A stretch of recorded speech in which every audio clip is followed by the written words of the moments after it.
नमस्कार दोस्तों, जय हिंद। आप सभी का स्वागत है। आज मैं आपके समक्ष 8th क्लास से पाठ 3 मेरा देश मेरी माँ लेकर आया हूँ। यह पाठ एक संकलित है। चलिए देखते हैं इस पाठ से हमें क्या सीख मिलती है। शत्रु से देश की रक्षा करना देशवासियों का परम पुनीत कर्तव्य है। लड़ाई में पीठ दिखाकर भागना नहीं चाहिए, सीना तान कर आगे बढ़ना चाहिए, तभी तो वीर विजयमाला पहनते हैं। इस घटना से बच्चों में साहस और वीरता का भाव जगता है। वे अपने कर्तव्य के प्रति सजग होते हैं। दुश्मनों से देश की रक्षा करना प्रत्येक देशवासी का कर्तव्य है।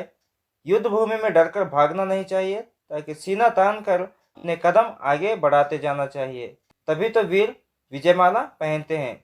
यह पाठ बच्चों में धैर्य, साहस और वीरता का भाव जगाता है। अपने देश के लिए अपने प्राणों को न्यौछावर करने के लिए तैयार रहने की प्रेरणा देता है। सन 1965 की एक शाम हर तरफ शांति का वातावरण था। किसी तरह की कोई आशंका नहीं थी। तभी दुश्मनों ने भारत पर आक्रमण कर दिया। अचानक हुए इस हमले ने भारतीय सेना को चौंका दिया। छुट्टियां बिताने अपने घर गए सैनिकों को तुरंत वापस आने का आदेश भेजे गए। सन 1965 की एक शाम थी। चारों तरफ शांति का वातावरण था, शांति का माहौल था। किसी भी तरह की कोई भय, डर, आशंका नहीं थी। एकाएक दुश्मनों ने भारत पर हमला कर दिया। अचानक हुए इस हमले ने भारतीय सेना को चौंका दिया। छुट्टियां मनाने के लिए गए सैनिकों को तुरंत वापस आने का आदेश दिया गया। छुट्टियां बिता रहे भारतीय सेना के ही एक मेजर को जब सूचना मिली तो जाने की तैयारी कर उन्होंने अपने माँ के पैर छूकर प्रणाम किया। माँ का ममतात्व जाग उठा, आंखों में आंसू भर गए और उन्होंने बेटे को सीने से लगा लिया। मेजर का गला भी रूंध गया, पर तुरंत मातृभूमि का स्मरण हो आया। युद्ध भूमि को जाते हुए पुत्र के सिर पर हाथ रखकर आशीर्वाद देते हुए माँ ने कहा, बेटे, इस समय राष्ट्र रक्षा ही प्रत्येक भारतीय का सबसे बड़ा कर्तव्य है। जाओ और दृढ़ता से अपने कर्तव्य का पालन करो। याद रहे, भारतीय परंपरा सीने पर गोली खाने की है, पीठ पर नहीं। छुट्टियां बिता रहे भारतीय मेजर को जैसे ही हमले की सूचना मिली, उन्होंने युद्ध भूमि को जाने की तैयारी कर ली। उसने माँ के पैर छूकर प्रणाम किया और उनसे आशीर्वाद लिया। माँ का ममतात्व, वात्सल्य, करुणा जाग उठी। माँ के आंखों में आंसू भर गए।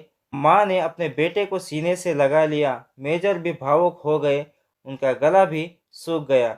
लेकिन जब उसे अपनी मातृभूमि की याद आई, युद्ध भूमि को जाते हुए बेटे के सिर पर हाथ रखकर माँ आशीर्वाद देते हुए अपने बेटे से कहती है कि बेटे, इस समय देश की रक्षा करना हर एक भारतीय का सबसे बड़ा कर्तव्य है। जाओ और अपने कर्तव्य का पालन करो। याद रखो, भारतीय परंपरा सीने पर गोली खाने की है, पीठ पर नहीं। इस तरह से कहकर माँ अपने बेटे को भेजती है। युद्ध भीषण रूप से फैला जा रहा था। इच्छों की नहर का मोर्चा भारतीय सेना के लिए चुनौती की दीवार बना खड़ा था। प्रश्न उठा कि इस अभेद्य दीवार को तोड़ने की जिम्मेदारी कौन निभाएगा। युद्ध भयंकर रूप से फैला जा रहा था। इच्छोगिल नहर की सीमा भारतीय सेना के लिए चुनौती थी। सवाल यह था कि इस दीवार को तोड़ने की जिम्मेदारी कौन लेगा। कार्य आसान नहीं था, सीधे मौत के साथ जूझना था। पर वीर कभी मौत के भय से रुके हैं। तुरंत एक वीर ने उसका दायित्व स्वीकार कर लिया। एक गांव से आए हुए वही मेजर थे। मौत की परवाह किए बिना मेजर ने मोर्चा संभाल लिया। वे धीरे धीरे आगे बढ़ने लगे। दिल दहलाने वाली गोलियों का शोर कानों के पर्दों को फाड़ने की कोशिश कर रहा था। यह काम उतना आसान नहीं था।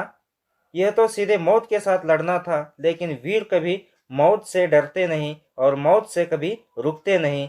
तुरंत एक बहादुर वीर ने यह जिम्मेदारी को स्वीकार कर लिया। वह वही मेजर थे जो गांव से आए हुए थे।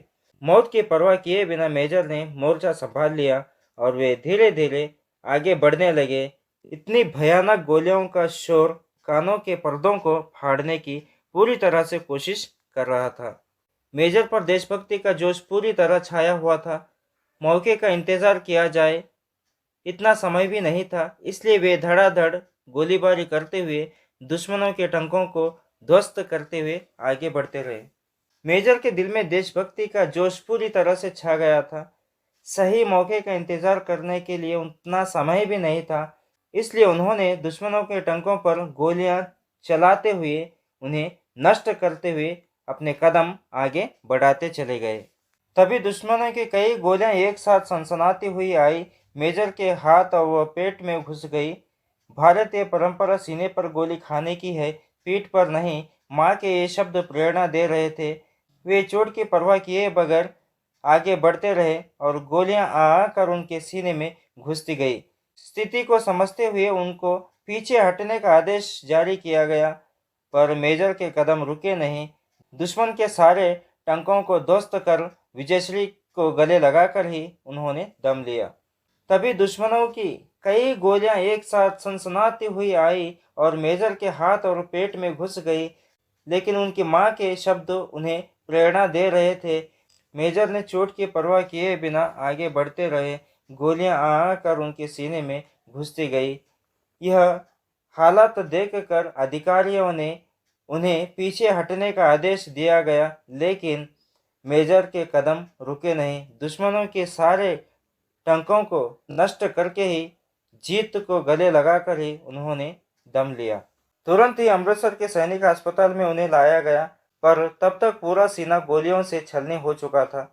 रूंधे गले से अधिकारियों ने पूछा, आपकी कोई अंतिम इच्छा है?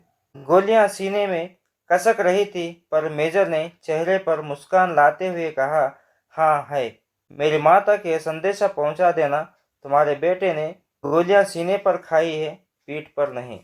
मेजर को अमृतसर के सैनिक अस्पताल में लाया गया। तब तक उनका पूरा सीना गोलियों से छलनी हो चुका था। अधिकारियों ने अत्यंत दुखी होकर उनसे पूछते हैं कि आपकी कोई अंतिम इच्छा है? सीने पर लगी गोलियों से बहुत दर्द हो रहा था, लेकिन मेजर ने अपने चेहरे पर मुस्कुराते हुए कहा, जी हाँ, मेरी माँ तक यह संदेशा पहुँचा देना कि तुम्हारे बेटे ने गोलियां सीने पर खाई है और पीठ पर नहीं। जानते हैं ये बहादुर कौन थे? ये भारतीय सेना के अफसर मेजर आशाराम त्यागी थे, जिन्होंने माँ के वचनों का पालन करते हुए अपनी मातृभूमि की रक्षा के लिए प्राणों की बाजी लगा दी। दीपक बुझ गया, पर उनकी अमर ज्योति युगों तक देशभक्तों को राह दिखाती रहेगी। क्या आप जानते हैं कि ये बहादुर वीर कौन थे? एक भारतीय सेना के एक ऑफिसर थे, मेजर आशाराम त्यागी, जिन्होंने अपने माँ के वचनों का पालन करते हुए अपनी भारत माता की रक्षा के लिए अपने प्राणों को निछावर कर दिया। वह तो अमर हो गए। आज भी हर एक देशवासी को, हर एक देशभक्त को उनकी राह दिखाते रहे।